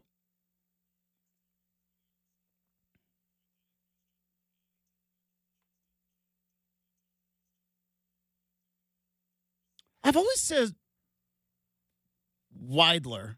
I wasn't going to correct you because I don't know. I don't know. If I knew, I would have known. I'm not the greatest with Portland. I'm a Southeast Portland guy, all right? It's fair, yes. I am a suburb of Portland guy, so you do with that as you will. Now, I'll say this, Justin. We're opening up the mailbag, and we may get to a mailbag question, but I prefaced earlier in the show, there may be some House of Dragon talk coming on this show, and we largely kept it pretty Bryson today, but if you are a Game of Thrones diehard, well, then you would have watched it last night. And you didn't. I'm not saying turn it off. Just turn the radio down to where you can barely hear us. Just like a 3. Okay? Keep the show on so like we a 3. still keep getting the ratings. Yeah, but like a 3. But maybe plug your ears and go la, la, la, la, la, like, you know what I mean? So just like your initial thoughts, Justin. One, I just thought it was like, took me like 5 minutes to be like, woo, okay, the graphic, you feel like just whooshed into a different world again, and I've had all the feels back right away, man. I forgot so much about what happened before. I forgot it has so been much. 2 years. I spent too much time Googling as I was watching the show last night. It's been a minute. But I had this rule when I watched original Game of Thrones, which was, and somebody told me, don't worry, just keep watching. Like, if you don't understand what's going on, it'll figure itself out. Just keep watching. I failed at that last night because I was Googling and trying to figure some things out. You even had one ready for me when I came in. You're like, okay, yeah. There were 2 guys that were prominent in that I've never seen before, and they really affected the blood line of succession, if you know what I'm saying. And I don't know who they are. And I'm like, what, should I have known who these people? And you said no. They're just, we will learn. We shall learn. No, apparently Blood and Cheese, as they are called, great original character names. We're completely put in the story for this character arc. And, Justin, I think we should know by now, when Daemon puts on the cloak, bad things just happen. When he goes full cloaked and starts sneaking around, and, there's quite a bit going on in this episode. He's the best guy in this show, right? Oh, I love Daemon. Damon's the best guy in this show.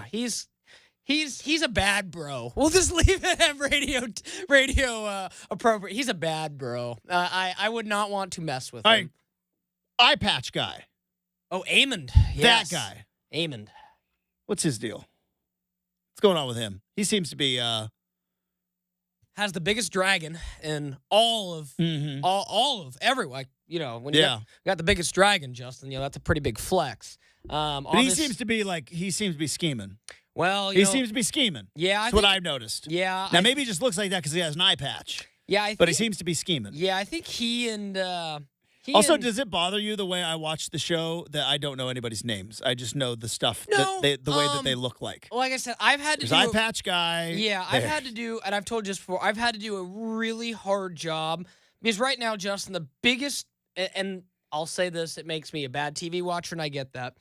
The biggest thing for me right now is I could very easily, it'd be slightly different, like I learned last night, what happened in the finale, which everyone's really prolific about for obvious reasons, was very different than what happened in the book.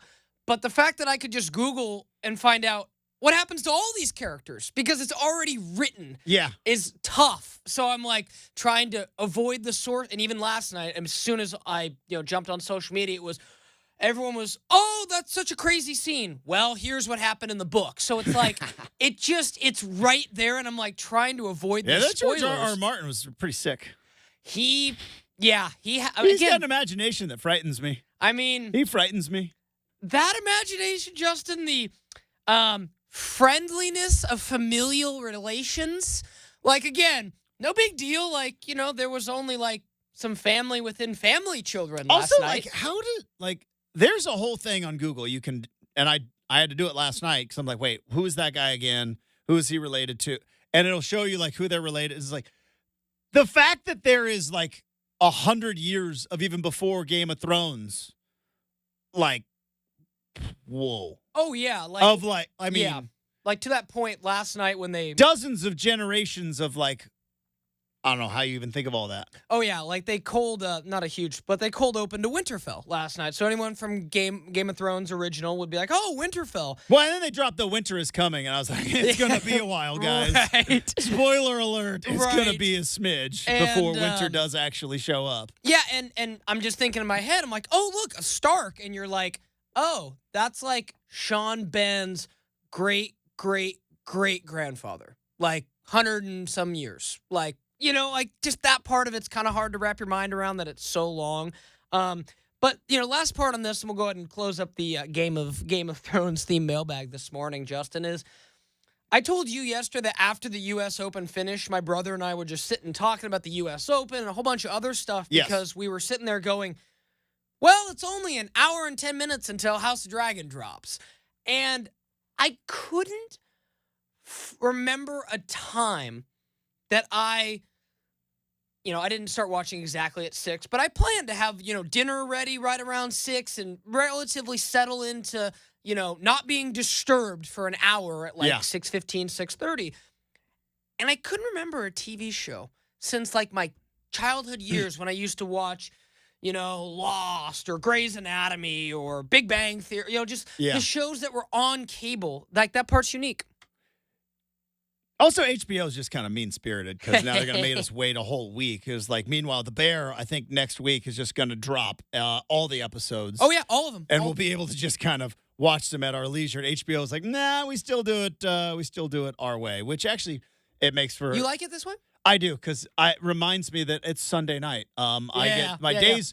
I still have programmed my brain to think the days of the week as the shows are dropping. All right. That's going to do it for The Big Show. Thanks to Cam Rogers from the Bleav Network. Thanks to super producer Brenden. Thanks to all of you. Have a terrific Monday. We're back at it tomorrow morning, bright and early here on 620 Rip City Radio.